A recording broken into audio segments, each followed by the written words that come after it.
Bienvenidos a esta tercera clase del módulo Apologética Cristiana. Comenzamos esta clase recordando las palabras del apóstol Pedro en Primera de Pedro 3 del 15 al 16. Dice la palabra: sino santificad a Dios el Señor en vuestros corazones y estad siempre preparados para presentar defensa con mansedumbre y reverencia ante todo el que os demande razón de la esperanza que hay en vosotros, teniendo buena conciencia, para que en lo que murmuran de vosotros, como de malhechores, sean avergonzados los que calumnian vuestra buena conducta en Cristo. Hemos avanzado por este tema de apologética cristiana. Hemos aprendido que la apologética es la defensa de la verdad del Evangelio. Y quisiera recordar un poco lo que es el contenido de este módulo. Empezamos en la primera clase hablando de la apologética y la cultura. Vimos cómo la cultura caída se ha corrompido. Y en la segunda clase hablamos de la religión de la humanidad caída. Vimos cómo el hombre que ha pecado, que pecó, que se rebeló contra Dios, creó muchas religiones humanas y a través de esas religiones busca evadir la justicia y la verdad de Dios, ¿no? En la tercera clase, que es la que nos corresponde hoy, vamos a hablar de una cosmovisión cristiana. Y en la última clase, en la cuarta, hablaremos de la práctica apologética. Vamos a comenzar la clase de hoy, titulada Una cosmovisión cristiana. Hemos visto que en la caída el hombre fue corrompido por el pecado en todo su ser. No fue una corrupción parcial, no fue como algunos la llaman una enfermedad, no, sino que fue la muerte, ¿no? Hemos aprendido cómo el hombre en su pecado intenta evadir a Dios con creencias y religiones contrarias a la voluntad de Dios, de su creador. Como consecuencia de esta realidad, el mundo vive en ataque constante contra Dios, contra la iglesia, contra el evangelio. Y es por eso que se hace necesaria la apologética con miras a volver al hombre a una cosmovisión cristiana, ¿no? El hombre, el mundo, tiene una visión pecaminosa, corrupta, corrompida, y la apologética cristiana ayuda al hombre a volver su mirada a Dios, ayuda al hombre a conocer a Dios, a Cristo, a su evangelio. Ahora, ¿qué es una cosmovisión cristiana? Es una mentalidad formada por presuposiciones bíblicas acerca de todas las áreas de la vida. Entonces es volver nuestra mirada a lo que la Biblia dice, a la verdad de las Escrituras. Es el conocimiento de la verdad absoluta revelado en la Biblia. Y en ese sentido, todo cristiano es un apologista porque todos estamos llamados a enseñar y a defender nuestra fe, la fe bíblica, la fe cristiana. Judas, capítulo 1, versículos 3 y 4, lo dice de esta manera, dice: amados, por la gran solicitud que tenía de escribiros acerca de nuestra salvación común, me ha sido necesario escribiros exhortándoos que contendáis ardientemente por la fe que ha sido una vez dada a los santos, porque algunos hombres han entrado encubiertamente, los que desde antes habían sido destinados para esta condenación, hombres impíos, que definidos en libertinaje, la gracia de nuestro Dios y niegan el único y soberano, ya nuestro Señor Jesucristo.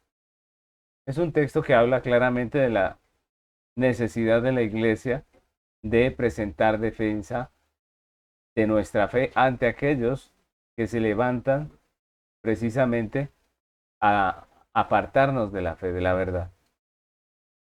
Aquellos ministros de Satanás, ministros del mundo, del sistema de este mundo, que nos quieren engañar, que nos quieren seducir con sus engaños, pues Judas dice que es necesario que contendamos ardientemente por la fe. Y si eso es así, pues surgen algunas preguntas al respecto de este deber que Dios nos está poniendo, ¿no? ¿Cómo debemos nosotros como creyentes practicar esta defensa de la fe? ¿Cómo debe ser el apologista? ¿Qué se espera de un apologista? ¿Qué se espera de un creyente que defiende el Evangelio? ¿Cómo debe ser su mensaje? ¿Cuál es el propósito final de sus esfuerzos? Pues en esta clase vamos a estar tratando de darle respuesta a estas preguntas. Y vamos a comenzar con un tema bien importante y es el apologista. Vamos a ver tres temas en esta clase. El primero es el apologista. Vamos a hablar de la persona, de la persona que va a defender la fe, de nosotros como creyentes que hemos sido llamados a este oficio. Entonces, lo primero que vamos a ver del apologista es su naturaleza. Como ya hemos visto desde la caída del hombre, tiene una naturaleza corrompida. Ama el pecado y rechaza la verdad. Dios le advirtió antes de que cometiera ese pecado, antes de que cayera en el huerto, Dios le dijo: el día que comieres de este árbol ciertamente morirás. Y esa es la realidad. El hombre comió y murió. El hombre a partir de ahí está muerto en sus delitos y pecados. Su naturaleza es corrompida, ama el pecado y rechaza la verdad. Eso lo dice la Escritura en muchos textos. Pero podemos ver Juan capítulo 3, versículo 19, que dice: y esta es la condenación, que la luz vino al mundo y los hombres amaron más las tinieblas que la luz, porque sus obras eran malas. Ahí hay un reflejo de lo que es realmente la naturaleza del hombre, la naturaleza pecaminosa y corrompida del hombre. La luz vino al mundo, Jesucristo vino. Su evangelio se ha predicado en todas las naciones, pero el hombre ama más las tinieblas que la luz porque sus obras son malas. El hombre pecador no puede ni quiere defender la verdad. Todo lo contrario, la menosprecia, la aborrece, la persigue, la ataca. Y esa es la realidad que vemos en el mundo. Primera Timoteo capítulo 1 versículos 12 al 14 dice así: doy gracias al que me fortaleció, a Cristo Jesús nuestro Señor, porque me tuvo por fiel poniéndome en el ministerio, habiendo yo sido antes blasfemo, perseguidor e injuriador, mas fui recibido a misericordia porque lo hice por ignorancia en incredulidad. Pero pero la gracia de nuestro Señor fue más abundante con la fe y el amor que es en Cristo Jesús. En este sentido de la naturaleza tenemos que reconocer que solo una persona redimida por Cristo puede amar de verdad la verdad y puede defenderla. El hombre, por su pecado, lo único que hace es menospreciarla, aborrecerla y hasta perseguirla, pero solamente el hombre redimido puede amarla, defenderla, predicarla. Y es lo que nos está diciendo aquí este texto de Primera Timoteo. Este es el testimonio del apóstol Pablo. Él dice que da gracias a Dios porque le tuvo por fiel poniéndolo en el ministerio, cuando él era todo lo contrario. Él no era un predicador, él era una persona que aborrecía la fe cristiana, que perseguía a los cristianos, que los hacía blasfemar. Pero la gracia de Dios, como dice el texto, fue más abundante. Y eso es maravilloso. El hecho de que podamos estar en Cristo no es otra cosa que un milagro de Dios, la gracia de nuestro Señor Jesucristo. El hecho de que podamos tener una fe bíblica es un regalo del Dios eterno. Así que todo verdadero apologista debe ser primeramente salvo, si no, entonces no va a defender la fe, ni siquiera la ama, sino que más bien la aborrece. ¿Cómo es la naturaleza de un hombre pecador? Pues obviamente totalmente opuesta a la verdad. Solo la naturaleza del hombre regenerada tiene la capacidad de ser luz en este mundo en tinieblas. Entonces, lo primero que vemos del apologista es su naturaleza. El verdadero apologista debe ser un cristiano. Lo segundo que podemos ver con relación al apologista es su conocimiento. ¿Cómo debe ser el conocimiento de una persona que aspira a defender su fe? Pues obviamente que debe ser un buen conocimiento de la palabra. Cuando Dios salvó al hombre, le iluminó de tal manera que él puede conocer la verdad. Toda persona que es nacida de nuevo, Dios le ilumina y le da la capacidad de comprender la verdad, de comprender las escrituras. Muchas veces las personas cuando no eran salvas intentaron leer la Biblia y nunca entendieron mucho. Pero cuando Dios nos salva con su misericordia, cuando el Espíritu Santo nos hace nacer de nuevo, entonces viene la capacidad de poder entender las escrituras. Primera los Corintios capítulo 2 versículo 14 al 16. 14 primeramente dice, porque el hombre natural no percibe las cosas que son del Espíritu de Dios, porque para él son locura, y no las puede entender porque se han de discernir espiritualmente. Miren, para el hombre natural, es decir, sin Cristo, no puede percibir las cosas de Dios, no puede entender, percibir, aceptar las cosas que Dios le dice a través de la palabra. Y el versículo 16 dice, porque ¿quién conoció la mente del Señor? ¿Quién la instruirá? Mas nosotros tenemos la mente de Cristo. Entonces, el apóstol Pablo hace un paralelo aquí entre un creyente y un no creyente. El no creyente no percibe las cosas que son del Espíritu porque para él son locuras, dice. No las puede entender porque necesita entenderlas espiritualmente. Y en el 16 muestran la otra cara de la moneda, el creyente. Y dice, ¿quién conoció la mente del Señor o quién le instruirá? Mas nosotros, dice el apóstol Pablo, refiriéndose a los creyentes, tenemos la mente de Cristo. Así que todo verdadero creyente ha sido iluminado por Dios de tal manera que puede conocer a Dios a través de la escritura. Pero el hecho de que pueda entender, eso no le hace sabio automáticamente. Es decir, cuando una persona es salva, no queda ya perfecto en conocimiento. Más bien, el creyente está llamado a crecer en el conocimiento de Dios. Y de ahí la necesidad de cada creyente de estudiar la palabra de Dios.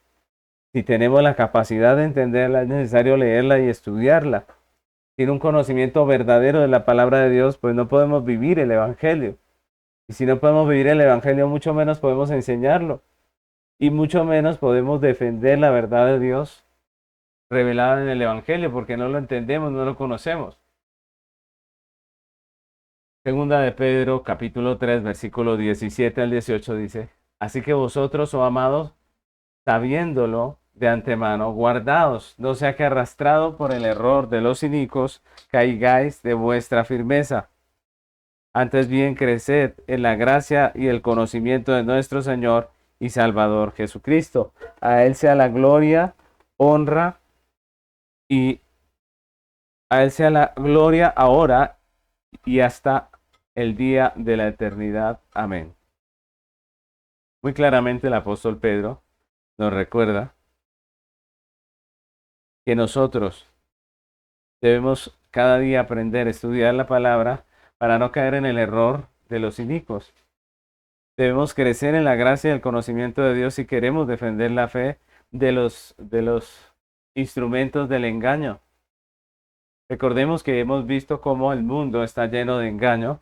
Recordemos que el apóstol Juan en su carta, en sus cartas, nos advierte constantemente del espíritu del anticristo, que no es un personaje con poderes, sino que más bien es ese espíritu que se levanta contra Cristo, que está en cada secta, en cada engaño que el enemigo hace surgir en este mundo. Aquellos engaños que nos quieren apartar de Dios, de Cristo, de su evangelio. Y la única manera en que una persona puede hacerle frente a esto, puede pelear por la fe, como dice la Biblia, puede hacer apologética, es primeramente habiendo nacido de nuevo, pero segundo, conociendo la palabra. Si no hay conocimiento de la palabra, pues no hay tampoco una defensa correcta del evangelio. Así que otra característica de el apologista es el conocimiento de la palabra de Dios. La tercera característica es el carácter. El conocimiento para el apologista es muy importante, pero de nada serviría ese conocimiento del creyente para su propia vida de no ser por la obra del Espíritu Santo que produce en él un fruto visible, un fruto que las personas pueden apreciar, un fruto que viene a ser el resultado del poder de Dios, no del poder de la persona. La palabra de Dios dice en Gálatas capítulo 5, versículo 22 y 23.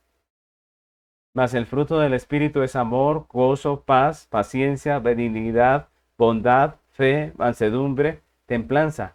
Contra tales cosas no hay ley. El Espíritu Santo renueva la mente, las emociones y los afectos del hombre por su poder, por su palabra, de tal manera que Él es transformado, renovado. Él está siendo cambiado, está sufriendo una metamorfosis, un cambio interno que se va a ver reflejado en lo externo. Y uso esta palabra porque tiene que ver con el texto de Romanos capítulo 12, versículos 1 y 2, donde el apóstol Pablo nos recuerda esa transformación, ese cambio que Dios obra en nosotros por su poder, por su espíritu y por su palabra. Dice esta cita de Romanos 12. Así que hermanos, os ruego por las misericordias de Dios que presentéis vuestros cuerpos en sacrificio vivo, santo, agradable a Dios, que es vuestro culto racional. No os conforméis a este siglo, sino transformaos por medio de la renovación de vuestro entendimiento, para que comprobéis cuál sea la buena voluntad de Dios, agradable y perfecta. Claramente el texto nos habla de la renovación que necesitamos constantemente como creyentes, no solo en nuestra doctrina, en nuestra teología, sino en nuestro carácter. Y ese cambio solo puede hacerlo Dios, el Espíritu Santo, por medio de la palabra. Él puede renovar nuestra mente para que no nos conformemos a este siglo. Recordemos que esa palabra, cuando dice conformarnos a este siglo, la palabra que usa el apóstol Pablo allí, da la imagen de algo que es moldeado. Algo así como cuando fabricamos algo en un molde, como cuando hacemos gelatina en un molde. La gelatina queda las dimensiones, con la forma del molde. Y prácticamente es lo que pasa en el hombre sin Cristo. El mundo le pone un molde y el hombre sin Cristo encaja y queda bien ahí y toma la forma del mundo. Pero la Biblia nos dice a nosotros los creyentes que nosotros no podemos tomar esa forma, sino que debemos renovar nuestra mente. Si no alimentamos nuestra vida a través de la palabra, no solamente no tenemos conocimiento, sino que nuestro carácter también será perjudicado. Nos vamos a parecer cada día más al mundo, vamos adquiriendo el molde del mundo, la codicia del mundo, la razón de vivir del mundo, y terminamos en los mismos enredos y las mismas necesidades del mundo. La Biblia nos dice que no nos conformemos a este siglo, sino que transformemos nuestra mente por medio de la palabra del Señor. De esta manera las acciones del hombre son transformadas. Ya no es un enemigo, sino un hijo de Dios. Ya no rechaza la verdad, ahora la predica, la defiende con su vida. Y esa es la obra del Espíritu Santo en el hombre, que no solamente renueva o transforma su naturaleza, no solamente le da el conocimiento, sino que también le da el querer como el hacer, el carácter de una persona diferente, de una persona para Dios. Eso si hablamos del apologista, ¿no? Estamos viendo lo que es la cosmovisión cristiana. El apologista debe ser cambiado. El creyente, la persona que defiende la fe, debe ser renovada, regenerada realmente. No puede una persona sin regeneración defender la verdad porque el hombre es pecado.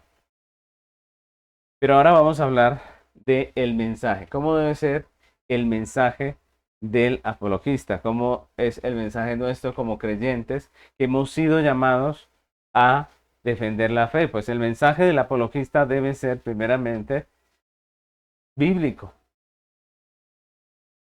El mensaje del apologista debe ser la predicación de las Sagradas Escrituras, la predicación de los textos bíblicos. Es en la Biblia donde encontramos la verdad. Es la exposición de la verdad de la Biblia.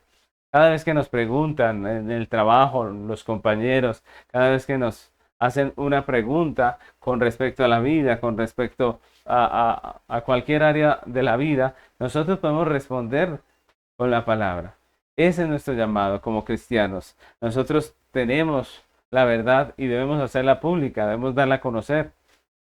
El mensaje del apologista, donde quiera que vaya, en su trabajo, en donde quiera que le demanden razón de la fe que tiene, pues debe ser primeramente un mensaje bíblico, conforme a las Sagradas Escrituras.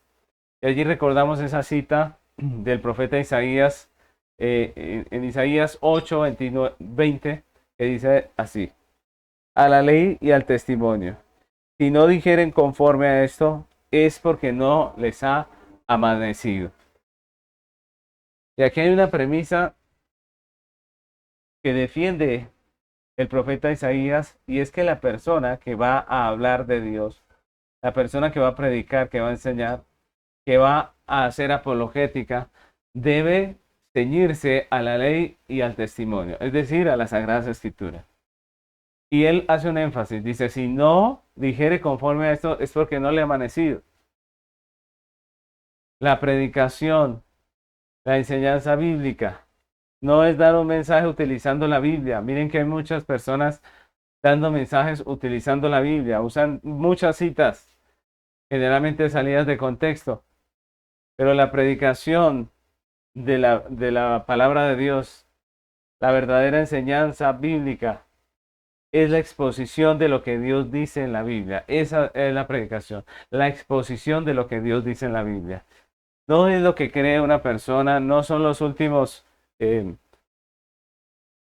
las últimas descubrimientos de los filósofos, no tiene nada que ver con las ideologías que van pasando, las que están de moda, sino que la predicación verdadera tiene que ver con enseñar lo que la Biblia dice. Eso es predicar, explicar lo que Dios dice en la Biblia. Solo la Biblia nos capacita para defender la verdad, porque ella es la verdad de Dios.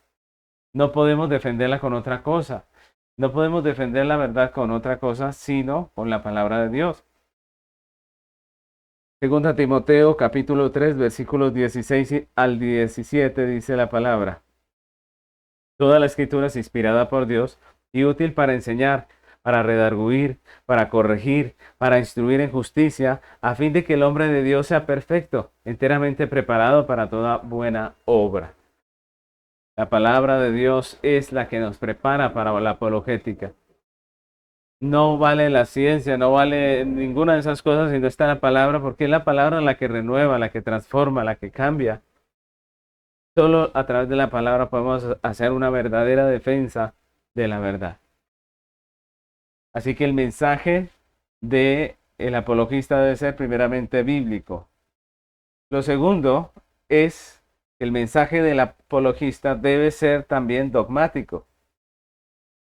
Y aquí surge una palabra que para muchos no es muy común, y es la dogmática. El dogmatismo se refiere en un modo general a la tendencia de asumir ciertos principios o doctrinas de un modo absoluto, de un modo tajante, sin admitir cuestionamientos. Eso es la palabra dogma o es la dogmática, ¿no? Son aquellas doctrinas que no se pueden negociar. Miren lo importante. Algunos dicen que la dogmática es mala, pero yo les pregunto, ¿será que en la Biblia hay cosas que no tienen negociación, que son absolutas? Claro que sí. Y en ese caso la dogmática no es mala.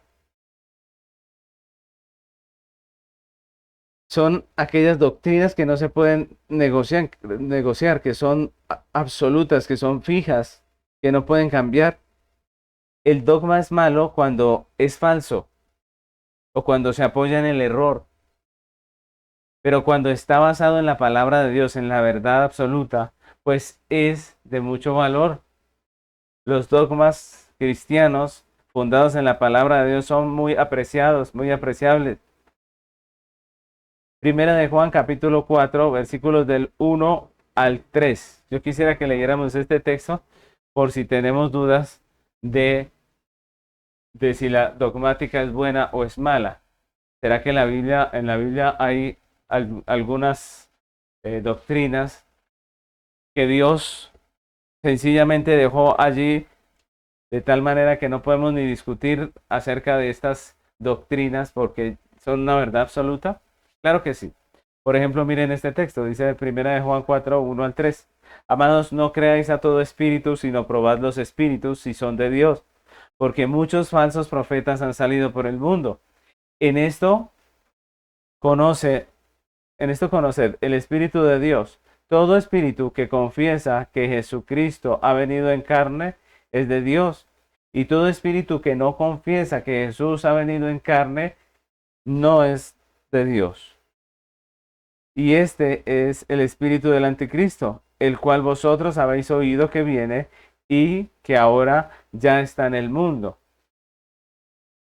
Esta es una clara defensa de la verdad que hace el apóstol Juan en la primera epístola, precisamente porque hay una secta que se llamaba, pues, que fue el comienzo de lo que se llamó más adelante el gnosticismo, y esta secta obviamente hablaba en contra de lo que dice el Evangelio. Cuando el apóstol Juan escribe a la iglesia para defender la verdad, él les dice muy claramente que hay verdades que son absolutas en la Biblia, que la verdad de la Biblia es absoluta, pero que hay doctrinas que son absolutas, que no tienen negociación, de tal manera que él dice que el que no las cree sencillamente no es de Dios, no es un cristiano. Miren ustedes el ecumenismo que hay hoy en día en muchas iglesias. Hay algunos cristianos que quieren caerle bien a todo el mundo y que quieren unirse con los demás cristianos, como si la unión de muchas personas llamadas cristianas fuera algo loable. La Biblia propende por la unidad, pero de los hijos de Dios, de la iglesia verdadera. Y en ese sentido, Juan claramente y tajantemente dice que el que no cree que Jesucristo ha venido en carne, pues no es de Dios, es del diablo. ¿Por qué decía eso el apóstol Juan? Porque los gnósticos precisamente no creían en la humanidad de Cristo. Y lo que está haciendo Juan es diciendo, si no creen lo que dice la Biblia, pues no son de Dios. Debemos ser dogmáticos con lo que mereces tener ese énfasis. Hay doctrinas que no son negociables. Cuando una persona está defendiendo la verdad, debe ser dogmático en muchos sentidos. Debe tener una fe firme en los absolutos de Dios. Por eso la dogmática también es importante en el mensaje del apologista. Otra cosa que es importante dentro del mensaje del apologista es la doctrina. Ustedes saben, mis hermanos, que como vimos anteriormente, el mundo ha establecido muchas religiones. El mundo para deshacerse de la verdad, para apartarse de Dios, ha querido corromper la verdad y la moral de Dios. Y han surgido muchas religiones falsas, como las que vimos en nuestra anterior clase. Y de ahí la importancia de la doctrina. El mensaje de un buen apologista debe ser basado en la sana doctrina. Si el mensaje de un apologista no tiene una doctrina sana, pues no importa cuán buenas intenciones tenga, no va a ser efectivo, no va a glorificar a Dios, no va a enaltecer la verdad, no va a ser un verdadero discípulo de la persona que le está oyendo. Todo lo contrario, muchas veces el efecto de una enseñanza sin doctrina es totalmente contrario al deseo de glorificar a Dios, de ganar personas para Cristo. Mateo capítulo 23, versículo 15, habla de los fariseos. Recuerden que los fariseos eran una secta que decía ser temerosa de Dios, que decían creer en el Dios eterno. Y dice Mateo 23:15, hay de vosotros, escribas y fariseos hipócritas, porque recorréis mar y tierra para hacer un prosélito, y una vez hecho le hacéis 2 veces más hijo del infierno que vosotros. Miren cómo una persona sin doctrina, cuando hace un discípulo, muchas veces hace es un hijo del infierno. Y es triste, pero es la realidad. Hoy en día hay muchas sectas cristianas que no enseñan la verdad. Muchas sectas cristianas, ya sean legalistas o libertinas, que sencillamente no enseñan la verdad. Estas personas podrán creer que están haciendo algo bueno, pero en realidad están haciendo muchas veces personas cada vez más corruptas, cada vez más hipócritas. Hoy en día hay muchos cristianos, tal vez bien intencionados, tratando de defender verdades fundamentales, pero sin doctrina. Verdades como la Trinidad, como la humanidad o divinidad de Cristo y como esas muchas otras, pero que su argumentación es débil porque carece de la sana doctrina. Y cuando se hace una defensa sin doctrina, pues en vez de causar una buena impresión, un buen resultado, lo que causa es la burla. Los creyentes debemos amar la doctrina bíblica. Cuando Pablo dejó a Timoteo en la iglesia de Creta para que corrigiese lo deficiente, para que estableciese ancianos, él le da un mandamiento claro. Y está en Tito capítulo 2, versículo 1, que dice, pero tú habla lo que está de acuerdo con la sana doctrina. Así le dice el apóstol Pablo a su discípulo Tito. Pero tú habla lo que está de acuerdo a la sana doctrina. Si vamos a defender la verdad, tiene que ser conforme a la sana doctrina. Si no, entonces podemos estar perdiendo el tiempo y haciendo un trabajo que no va a traer buenos resultados, sino resultados totalmente contrarios. Por último, tenemos que decir que el mensaje del apologista debe ser cristocéntrico. Y esta parte es muy importante, porque el mensaje del apologista no debe ser simplemente moralista o conductista. Ese es un error en el que muchos cristianos caen, el de creer que su objetivo es el de hacer que la gente sea más buena, ¿no? De hacer que la gente se porte bien. Pero yo pregunto, ¿será esa verdad el objetivo de la vida cristiana o de la predicación cristiana? Nosotros defendemos la verdad de Dios para que la gente se porte bien. ¿Cuál es el objetivo del Evangelio? ¿Hacer gente moral? ¿Gente con una moral alta, con una ética excelente? No. El mensaje del apologista como defensor de la verdad debe ser el Evangelio de Cristo. El objetivo de la predicación, de la enseñanza bíblica, es que la gente crea en Cristo. Es que la gente crea en el Señor Jesucristo y en su Evangelio, porque esa es la verdad de Dios.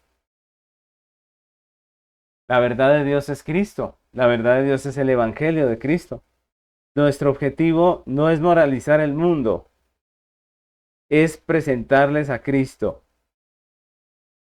es presentar el Evangelio de nuestro amado Salvador. Nuestro objetivo es que conozcan a Cristo. Dice Juan capítulo 17, versículo 3. Y esta es la vida eterna, que te conozcan a ti, el único Dios verdadero, y a Jesucristo, a quien has enviado. Ese es el objetivo de la vida eterna, que conozcan a Cristo. Miren que la Biblia nos dice que este es el objetivo, que la gente se porte bien. O este es el objetivo, esta es la razón de ser del Evangelio, que las personas sean morales, no. Dice, el objetivo es que te conozcan a ti, el único Dios verdadero, y a Jesucristo, a quien has enviado. Recordemos que el Evangelio nos habla de Dios, ¿no? De su justicia, de su santidad, de su ley. Y de Cristo como aquel que satisface la justicia, la santidad, la ley de Dios. La verdad no se defiende con filosofía de hombres, sino proclamando el Evangelio de Jesucristo. Por eso el apóstol Pablo escribe en sus cartas constantemente acerca de esto. Él escribe que él prefiere predicar a Cristo crucificado. Primero en los Corintios, capítulo 2, versículos 1 y 2 dice: Así que hermanos, cuando fui a vosotros para anunciaros el testimonio de Dios, no fui con excelencia de palabras o de sabiduría, pues me propuse no saber entre vosotros cosa alguna, sino a Jesucristo y a este crucificado. Miren que el mensaje del apóstol Pablo era cristocéntrico. Pablo tenía una cosmovisión cristiana. Pablo había sido renovada su mente a través de la palabra de Dios, había sido regenerado, era un hombre que estudiaba las escrituras, tenía una clara percepción de lo que es el evangelio y cuál es su objetivo. Dice que él se propuso ir a los Corintios no con excelencia de palabras o de sabiduría, sino que se propuso no saber otra cosa más que a Jesucristo y a este crucificado.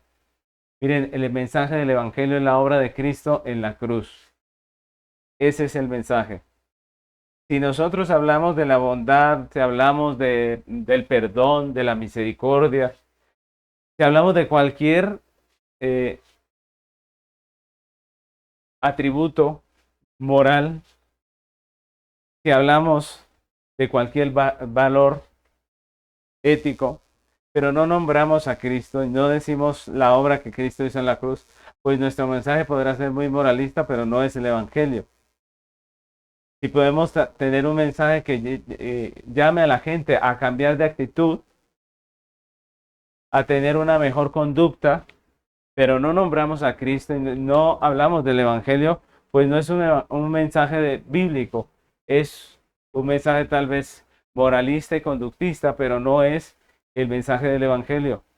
El mensaje del apologista es Cristo y este crucificado. Es el Evangelio, es la obra redentora de nuestro Señor y Salvador.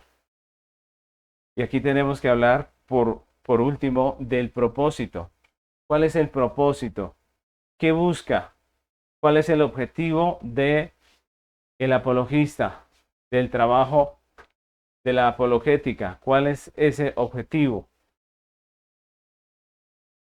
Y aquí tenemos 3 puntos que son importantes acerca del objetivo. El primero de ellos es denunciar el pecado. Uno de los objetivos de la apologética es denunciar el pecado, pero no como base para el moralismo, sino como la antesala del evangelio. No como base del moralismo, ojo. Algunos solo enseñan o hablan del pecado, lo denuncian simplemente para corregir a la gente, para hacerlos más morales, pero no para predicar el evangelio. Y la denuncia del pecado debe ser la antesala del evangelio. Reconozcámoslo o no, reconózcalo el mundo o no lo reconozca, el pecado trae consecuencias y esa es la denuncia del apologista.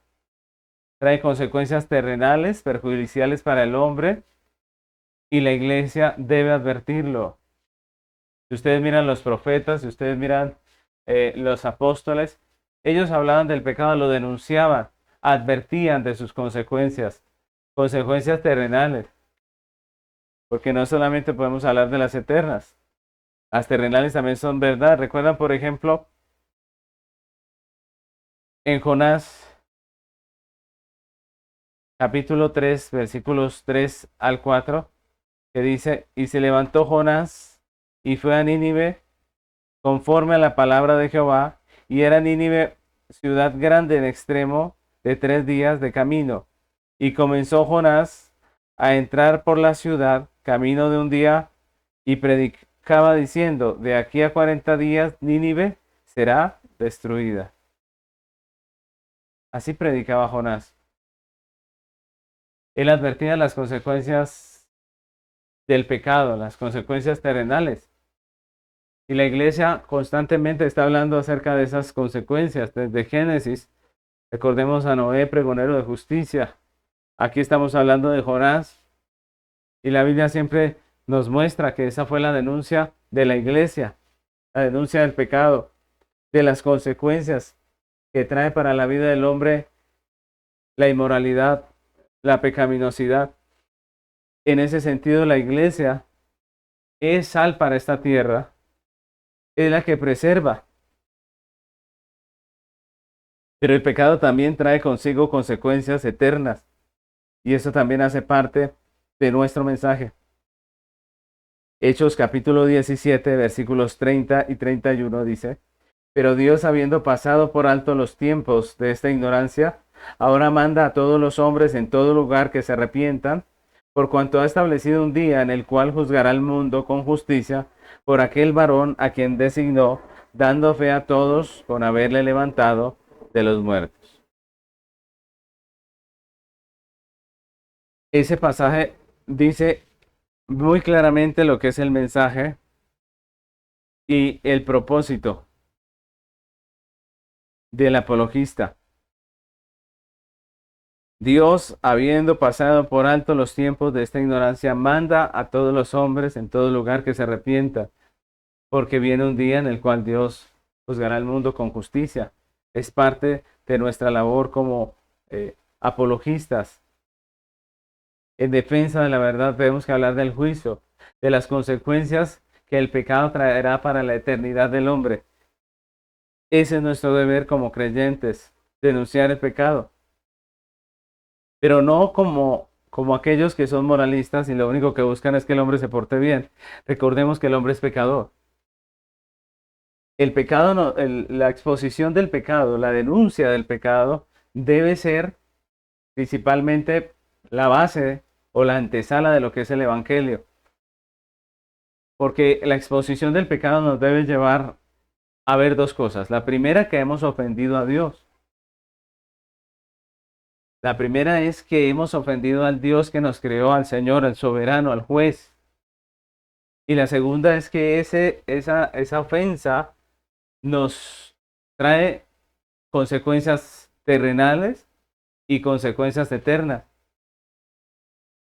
Y con base en esas realidades es que nosotros proclamamos el Evangelio de Jesucristo.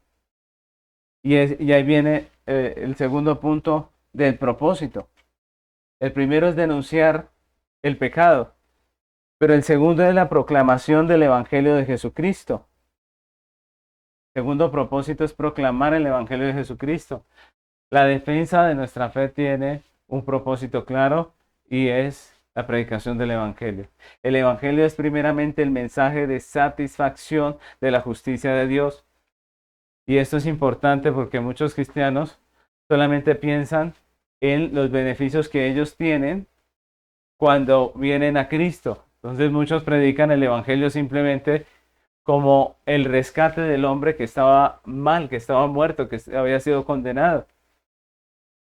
Pero pocos hablan del Evangelio de manera que puedan ver la satisfacción de la justicia de Dios. Eso es lo primero que logra el Evangelio en realidad. El Evangelio es primeramente el mensaje de la satisfacción de la justicia de Dios. Es la vindicación de su justicia, de su santidad. Lo que hizo Cristo en la cruz primeramente es satisfacer a Dios. Más que salvarnos a nosotros, lo primero que hizo fue satisfacer a Dios. Satisfacer su justicia, satisfacer su ley, su santidad. Y es lo que la Biblia nos dice. Eso es lo primero que debería ser el mensaje evangélico. Pero miren hoy en día lo que es la predicación del evangelio. Algunos han hecho de la predicación del evangelio una ganga, una oferta imperdible, ¿no? Y hablan de muchas cosas físicas, de regalitos para el que quiera venir a recibir al Señor. Y hacen un llamado a las personas después de haberlas emocionado y de haberlas seducido con un poco de mentiras. Y a eso le llaman evangelismo. Las hacen pasar al frente, les hacen una oración y las declaran salvas. Pero el verdadero evangelio nos habla de que somos nosotros pecadores y que la única manera de satisfacer la justicia de Dios es a través de la obra de Cristo. La justicia de Dios es el primer objetivo del evangelio. Así que la proclamación del evangelio debe ser primeramente vista como la forma en que Dios satisface su justicia, su santidad y su ley. Dice 2 Corintios capítulo 5, versículo 21. Al que no conoció pecado, por nosotros lo hizo pecado, para que nosotros fuésemos hechos justicia de Dios en él. Están hablando de Cristo, el que no conoció pecado. Por nosotros lo hizo pecado. Por nosotros él fue llevado a la cruz como pecador, para que nosotros fuésemos hechos justicia de Dios en él. Cristo en la cruz satisfizo la justicia de Dios de modo que nosotros podamos ser reconciliados. Lo primero es la satisfacción de Dios. Nuestra salvación viene a ser un beneficio colateral, pero el Evangelio es primeramente la satisfacción de la justicia de Dios. También es, obviamente, también es el mensaje de reconciliación del hombre con Dios, pero eso viene como resultado de haber satisfecho la justicia de Dios. El Evangelio es también entonces el mensaje de reconciliación del hombre con Dios por medio de Cristo, por medio de su muerte vicaria. No solo la justicia de Dios fue satisfecha, sino que nosotros, los creyentes, fuimos reconciliados con el Padre. Dice 2 Corintios capítulo 5, versículos 18 y 19. Y todo esto proviene de Dios, quien nos reconcilió consigo mismo por Cristo y nos dio el ministerio de la reconciliación. Que Dios estaba en Cristo reconciliando consigo el mundo, no tomándoles en cuenta a los hombres sus pecados, y nos encargó a nosotros la palabra de la reconciliación. Mis hermanos, el propósito de la apologética cristiana es la predicación del Evangelio que reconcilia al hombre con Dios. Muchos ven la apologética cristiana como un medio de debatir con argumentos científicos a aquellos que no quieren creer en Cristo y en el Evangelio. Pero la verdadera apologética tiene que ver con la Biblia, con la palabra. Es bueno tener conocimientos de ciencia, es bueno saber defender algunas cosas con argumentos científicos, e incluso algunos usan la filosofía, pero ninguna de esas cosas puede transformar un corazón y dar vida eterna. La apologética tiene por propósito la proclamación del Evangelio, porque solamente a través de él el hombre puede reconciliarse con Dios. Solamente por el Evangelio una persona puede abrir sus ojos y ver la realidad de su vida como pecador, ver la desgracia en que se encuentra por rebelarse contra Dios. Y solamente así puede acercarse a Cristo, puede verdaderamente venir al Salvador.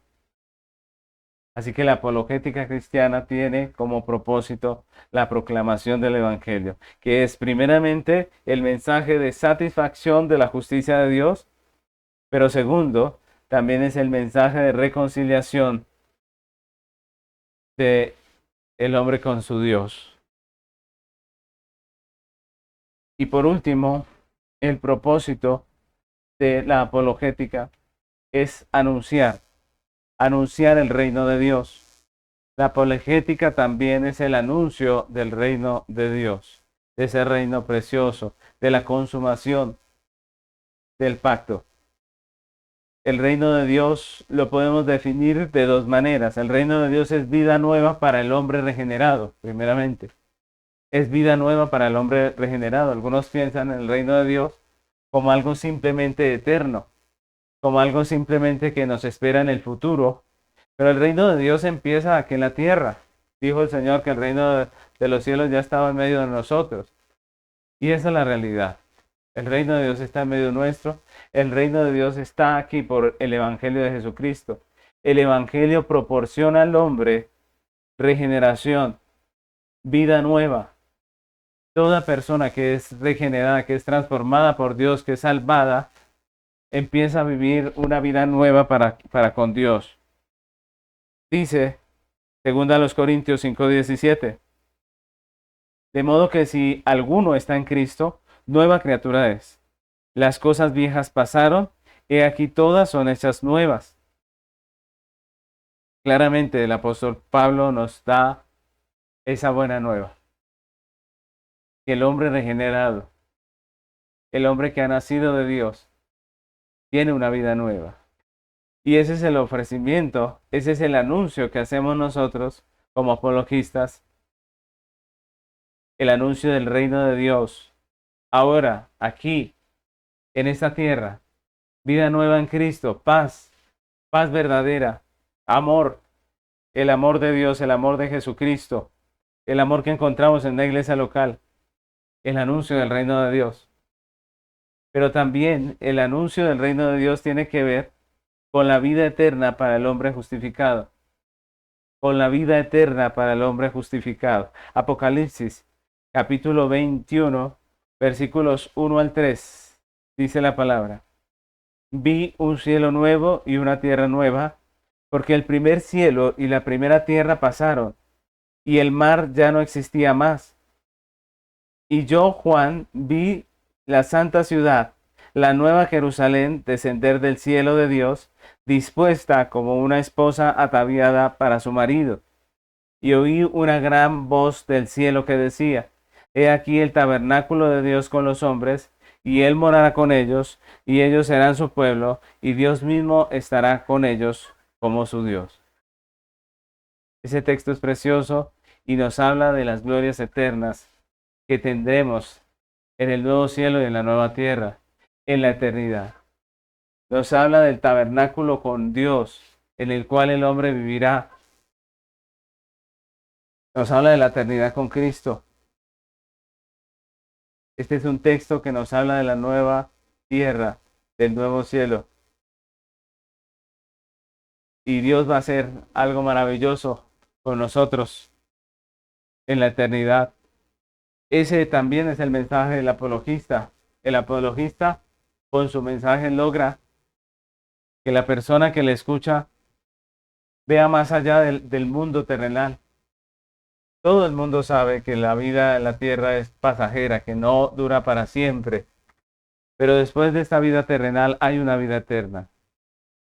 Y esa vida eterna solamente hay dos opciones. O estamos en Cristo o estamos sin Cristo. Sin Cristo es la condenación eterna y con Cristo es la vida eterna. Y ese es el mensaje del apologista, el anuncio del reino de Dios. Ese es el propósito. Nosotros como creyentes, como apologistas, como defensores de la fe, de la verdad bíblica, estamos llamados a hablar de esa realidad.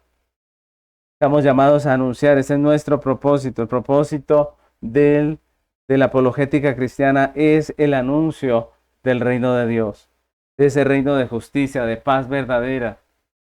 Todo aquello que en este mundo anhela el hombre que no va a lograr aquí, lo va a tener el creyente en la eternidad. La apologética es el anuncio del reino de Dios. Es lo que dice aquí este texto: un cielo nuevo y una tierra nueva donde morará la justicia. Es el tabernáculo de Dios con los hombres, donde ellos, los hombres, nosotros los creyentes moraremos con Dios, donde Dios mismo estará con nosotros. Así que esta es la manera en que el creyente, como apologista, está llamado a abordar su deber. El apologista debe ser un creyente que tiene conocimiento de Dios y un carácter renovado por el Espíritu Santo y por la palabra. El apologista debe tener un mensaje bíblico, dogmático, doctrinal y cristocéntrico. El propósito que persigue el apologista es denunciar el pecado, proclamar el evangelio y anunciar el reino de Dios. Con este pequeño resumen de la clase, quisiera terminar esta tercera clase de apologética cristiana. Si Dios lo permite, nos vemos en la cuarta y última clase de este importante tema de la defensa de nuestra fe. Dios les bendiga.